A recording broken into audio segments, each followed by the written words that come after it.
Welcome to my mini blog guys. आज आम बुलवा को बाहर संबलपुर।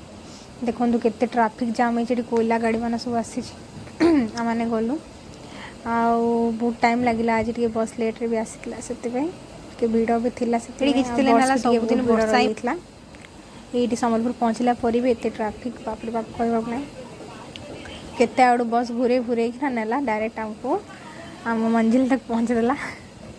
तापर आम मैंने पहुँचलु मार्केट भीतर को, टाउन भीतर को पहुँचला पर देखंतु टाउन नज़ारा। आउे आम मैंने पहुँची गलु आम जहाँ घिणवार घिणाघुणी कलु। देखो झालमुड़ी दुकान बस आम गलु सुज दुकान। तो से मैंने सिलेक्ट कर पार्लु कौन सुज नबू के टाइप सुज मैंने देखला सैंडल मैंने देखला ये मैंने देखला। तो आम गोटे गोटे ट्राए करूँ देखु किंतु सब पसंद आसूला किंतु चॉइस कर तापर आ गोटे दुकान को गलु। आ गोटे दुकान को गला हिल बड़ हिलटा देखला मुझे पिंधली मत लगे यहाँ पिंधला पड़गला मो गोड़ मचकी जो डायरेक्ट।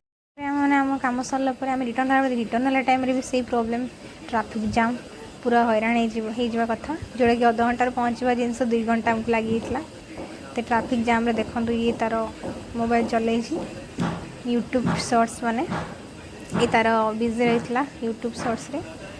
देन तापर आम मैंने पहुँचलु धीरे धीरे ट्राफिक क्लीयर है पुलिस आसवा देन सांग मैंने पुणी थे देखा नेक्स्ट ब्लॉग रे।